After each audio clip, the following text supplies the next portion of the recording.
Welcome to this RSET online session. I am Dr. Ringu Jacob from the Department of Basic Sciences and Humanities, Rajagiri School of Engineering and Technology.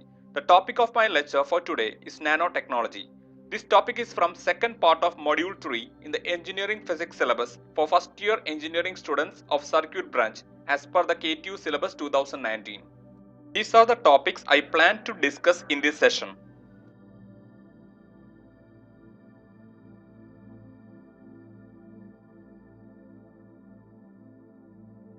These are some of the questions taken from the previous university question paper related to the topic nanotechnology. So let us see what is nanoscience and nanotechnology. Nanoscience is the study of phenomena and manipulation of materials at atomic, molecular and macromolecular scales, where the properties differ significantly from those at large scale. Nanoscales are defined from about 100 nanometer down to the size of atoms, that is approximately 0.2 nanometers. And nanotechnology is the design, characterization, production and application of structures, devices and systems by controlled manipulation of size and shape at nanometer scale. That means in atomic or molecular or in macromolecular scale that produces structures, devices and systems with at least one superior characteristic property. The figure shows a comparison of the size and scale of RBC with that of a water molecule. The size of red blood cells are in the range of 7000 nanometers compared to a water molecule which is having a size in the range of nearly 0.3 nanometers. So the question is why the nanoscale is so interesting for scientists and engineers. The reason is at this scale the properties of the materials that we see in large scale is very different in the nanoscale. One such property shown by materials in nanoscale is increased surface to volume ratio. Nanomaterials have a relatively larger surface area when compared to the same mass of the material produced in a larger form. This makes materials chemically more reactive and affect their strength or electrical properties. Some materials that are inert or not active in chemical reactions in their bulk or larger size are seen to be active when their size is reduced to nanoscale. In the figure, the bulk material is having more atoms inside it compared to the atoms on their surface, so it is less reactive in any chemical reaction. But when its size is reduced by breaking it, the atoms inside it will be coming out, and when we compare the surface area of each particles with their volume, then the surface to volume can be seen to be increased. When it is very finely powdered to nanoscales, then almost all atoms inside it will be out, and so the surface area compared to the volume of each particles is very high. That means as we reduce the size of the particles, the surface area increases, and when we reduce the size of the particles to nanoscale, it gains maximum surface area compared to the volume of individual particles. Now we prove that as we reduce the size of a material, its surface to volume ratio increases. For that, we take a simple cube as shown in the figure. We assume the entire cube is made of small cubes of same size like atoms in a material. So each small cube can be assumed to be as the basic unit cell. Let each side of this unit cell be 1 unit. So for the given large cube, length of one side is 3 unit. Now surface area of one face of the cube is length into breadth, that is 3 into 3 unit, which is 3 square. So the total surface area of the cube is surface area of one face multiplied by 6 faces of the cube, that is 3 square multiplied by 6, which gives 54 units square. Now we calculate the volume of the cube of side 3 units, that is length multiplied by breadth multiplied by height. So 3 cube, which gives 27 unit cube. Now we check for the surface to volume ratio, that is 54 divided by 27, which is equal to 2.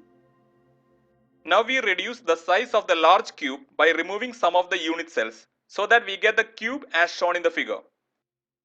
Now we calculate the surface to volume ratio for this cube. So from the figure, the length of one side of the cube is 2 units. So the surface area of one face of the cube is 2 units square, and total surface area of the cube is 2 square multiplied by 6, which gives 24 units square. The volume of the cube is 2 cube, which equals 8. So the surface to volume ratio is 24 divided by 8, which gives 3. So as we reduce the size of the cube, we see the surface to volume ratio increases from 2 to 3. Now we again reduce the size of the cube by removing some more unit cells, so we get the basic unit cell as shown here. The length of one side of the cube is 1 unit. So the surface area of one face of the cube is 1 unit square. then total surface area of the cube equals 1 square multiplied by 6, which gives 6 units square. Now volume of the cube equals 1 cube, that is equal to 1 unit cube. So the surface to volume ratio is equal to 6 by 1, which gives 6. So we can see that as we again reduce the size of the cube to that of a basic unit cell, the surface to volume ratio increases from 3 to 6. And this proves that as we reduce the size of any bulk material, the surface to volume ratio increases. Now we discuss the second reason why the nanoscale is so interesting. The reason is that quantum effects begin to dominate the behavior of matter at the nanoscale, particularly in the lower end, affecting the optical, electrical and magnetic behavior of the materials. Before we further discuss more about the quantum effects, first we try to understand about a term called as quantum confinement. Quantum confinement is the restriction on the movement of atoms or molecules, which results in the change of electronic and optical properties of the materials when the material size is of sufficiently small, typically in the range of 10 nanometer or less. The quantum confinement can be observed once the diameter of a material is of the same magnitude as the de Broglie wavelength of the electron wave function. Now we see another term called as an exciton. An exciton is a quasi-particle, which means it is a bound or combined state of an electron and a hole, which are attracted to each other by the electrostatic Coulomb force.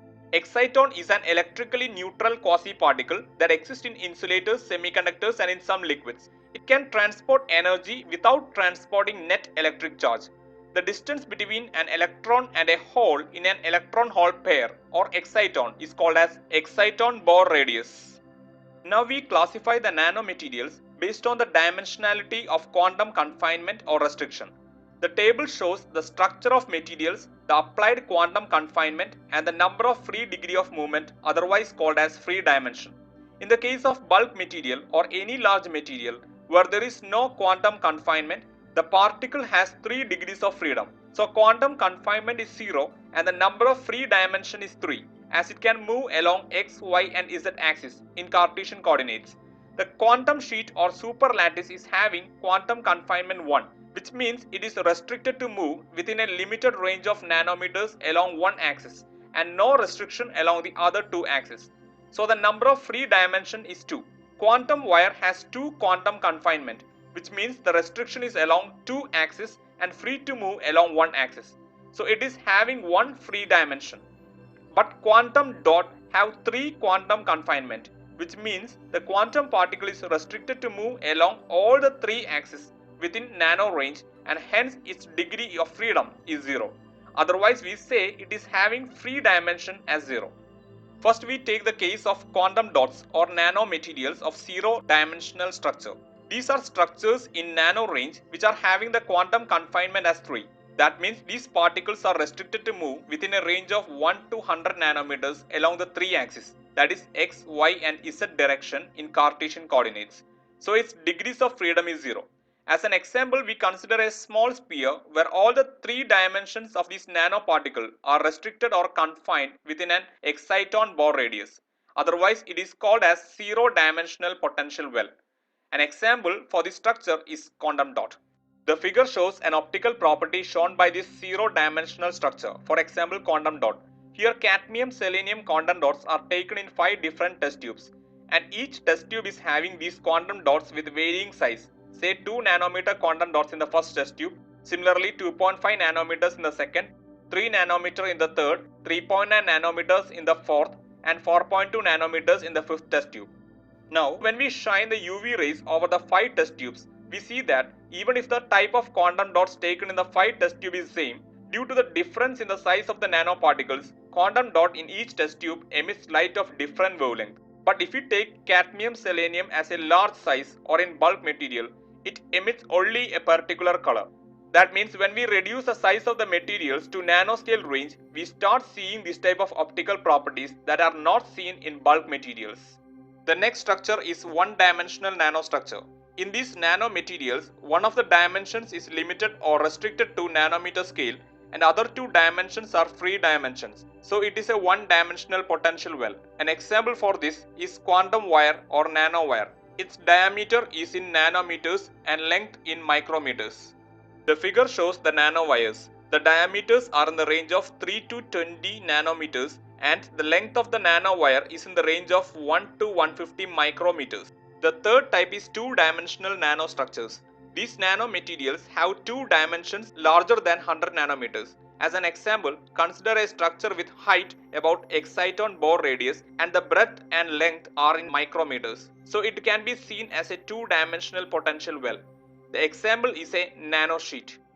The figure shows the image of carbon nanosheets. We now discuss about the properties of nanomaterials. We first classify these properties into four categories. They are mechanical, magnetic, electrical and optical properties. Now we look on to the mechanical properties. Nanomaterials have higher Young's modulus and its tensile strength is up to 4 times higher when compared to the conventional size or bulk size of the same material. It shows lower plastic deformation. It is more brittle compared to its bulk form. It is observed that strength and hardness of nanomaterials increases with decreasing size. This table shows a comparison of Young's modulus of nanoparticles and nanotubes with the conventional materials. It can be seen that iron is having a Young's modulus of 200 gigapascal, but the nanoparticles of iron having size of 100 nanometers shows a Young's modulus of 800 gigapascal, which is nearly 4 times higher compared to iron. And carbon nanotubes shows Young's modulus close to that of diamond. Now we discuss the magnetic properties of nanomaterials. The magnetic properties of nanomaterials depends on the synthesis method and chemical structure. Magnetic nanoparticles range from 1 to 100 nanometers in size and can display supermagnetism. These nanoparticles have zero coercivity, so they do not show hysteresis. An external magnetic field is able to magnetize the nanoparticles with much larger magnetic susceptibility. When the external field is removed, magnetic nanoparticles loses its magnetic behavior. Otherwise, we say it exhibit no magnetization. This property can be used for controlled therapy and targeted drug delivery. Liquid of nanoscale ferromagnetic particles, example magnetite, is used as a carrier fluid. It was invented in 1963 by NASA as an additive for liquid rocket fuel in order to move the fuel where there is no gravity to guide the flow. The figure shows the liquid of nanoscale ferromagnetic particles. When a magnet is placed under the container containing the liquid, due to the repulsion, the liquid is moving up and it can be seen as some pattern on the surface of the liquid. Now we discuss the electrical properties of nanomaterials. Electrical conductivity of a bulk or large material does not depend upon the dimensions like diameter, area of cross section, twist in the conducting wire, etc. However, it is found that in the case of carbon nanotubes, conductivity changes with change in area of cross section. It is also observed that conductivity changes with some shear force, that is twist, given to a nanotube. Conductivity of a multi-walled carbon nanotube is different compared to that of a single-walled carbon nanotube of same dimensions. The carbon nanotubes can act as a conductor or semiconductor in behavior, but bulk material of carbon, for example graphite, act as a good conductor of electricity. Now we see the optical properties of nanomaterials. Decreasing the size of material from its bulk state to the nano level, it increases the energy difference delta E between the allowed electron energy levels. So larger energy difference delta E means that the shorter the wavelength of the light emitted by the material. Otherwise we say it is blue shifted. So the color of the nanomaterials changed with respect to the size of the nanomaterials. As an example, bulk material of gold appears pale yellow color, but nanoparticles of the same gold appears red in color. The figure shows the color in which we see the silver and gold when they are taken as nanoparticles. Now to understand the reason why the separation between energy level increases when we reduce the size of the particles and confine to a limit of nano range, we have to take the case of particle trapped inside an infinite square well potential that we discussed in quantum mechanics. Here we assume a particle is trapped inside a potential well. Here the particle is allowed to move only along x-axis. The y-axis is the potential applied externally. The particle can move through x-axis if its kinetic energy is more compared to the potential energy it faces. So at the origin x equal to 0 and at a distance away from the origin, say at x equal to L, the potential is infinity. That means the particle can never cross or stay at x equal to 0 and at x equal to L due to infinite potential it faces. So the particle is trapped in between x equal to 0 and x equal to L. Otherwise we say the particle is trapped in a potential well. Inside the well, that is the region between x equal to 0 and x equal to L, there is no restriction for the motion of the particle as the potential is 0. For such a trapped particle, the energy for its motion is quantized. That means it is not a free particle and it cannot move inside the well with any values of energy. It can move with only permitted energy or with discrete energy. This is really what we see in the case of electrons inside the atoms. When the electrons are trapped inside an atom, its energy levels get discrete or quantized. So electrons are revolving in different orbitals which are having discrete energy, and we call it as permitted energy levels or orbitals. But once the electron is outside the atom, it can take any energy value. This is quantum mechanically proved. The discrete energy values that the trapped particle will possess is given by E is equal to n square pi square h cut square by 2mL square, where n is a quantum number, m is the mass of the particle, and L is the width of the potential well. Otherwise, in nanoscience, it is a quantum confinement range. The n is an integer that can take values 1, 2, 3, etc. Now, by using different values of quantum number n, say n equal to 1, 2, 3, 4, etc., we get a range of discrete energy possessed by the trapped particle inside the well. Now, if we plot an energy level diagram, we get the figure as shown here. Now we make a comparison of these energy levels as the size of the particle is increased. Let us assume a particle of size 1 nanometer that is trapped inside a square well of width in nanometer scale. The energy levels of this particle is shown in the figure. Due to its small size, its mass will be very small. As per the discrete energy equation, when the mass is small, the separation between each energy levels E1, E2, E3, E4, etc. will be large. And if the mass of the particle increases, the separation between each energy level will decrease. So here, due to the smaller mass of the particle in the denominator of the equation, the separation between energy levels is large. Now let us increase the particle size to 3 nanometers. It can be seen that the separation between energy level decreases. As we again increase the particle size to 10 nanometers, the separation again decreases. Now we increase the size again to 100 nanometers. So the energy levels are very close to each other. And finally, when we take the case of a bulk material, say the size be 1 centimeter, then the energy levels are so close to each other and we see it to be as a band of energy levels. This happens because the energy levels due to a large number of smaller particles which constitute the bulk material will coincide each other. And this is normally we call to be as energy band. This energy band can be a valence or a conduction band in any materials.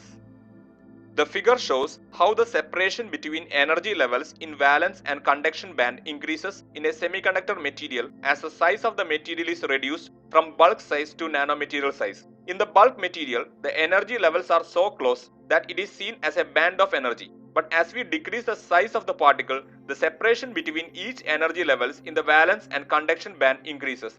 Due to this, the band gap energy denoted by Eg, which is the spacing between the valence and conduction band, also increases. So if a transition from conduction to valence band occurs, the energy emitted will be more compared to that of the emitted energy due to the transition between conduction and valence band in bulk material.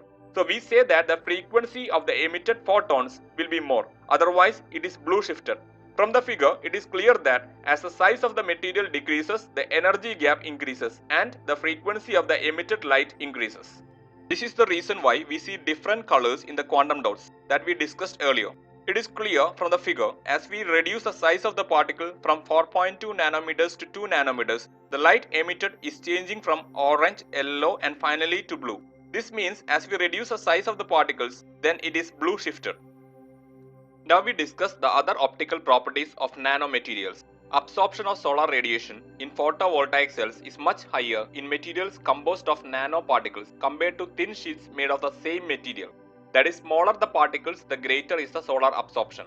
Silver nanoparticles are used to efficiently harvest light and for enhanced optical spectroscopies including metal enhanced fluorescence, that is MEF, and surface enhanced Raman scattering, that is SCRS. Titanium dioxide nanoparticles have UV blocking properties compared to its bulk substitute. So it is used in the preparation of sunscreen lotions as it is completely photostable.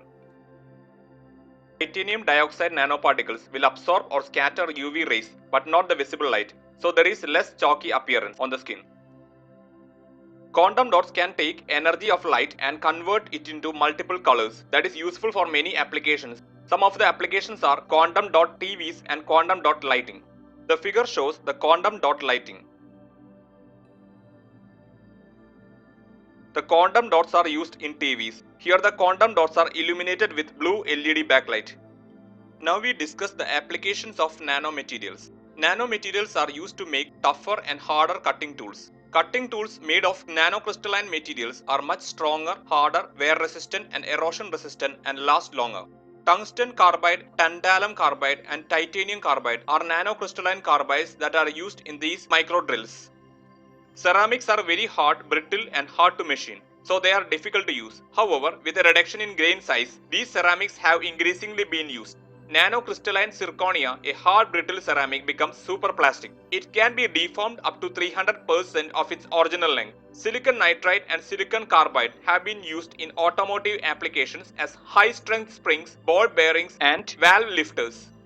Next application of nanomaterials is for making low-cost flat panel electrochromic displays. Electrochromic devices are like LCDs. Nanocrystalline materials such as tungstic oxide gel are used in public billboards and stickboards to convey information.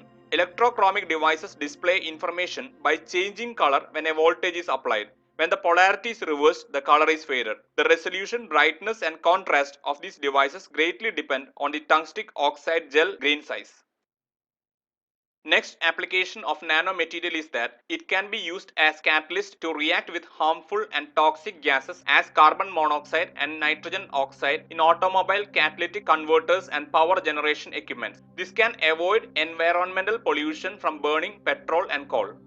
The magnets made of nanocrystalline yttrium samarium cobalt grains possesses very unusual magnetic properties due to their extremely large surface area. They are useful in quieter submarines, automobile alternators, land-based power generators and in magnetic resonance imaging, that is MRI, in medical diagnostics.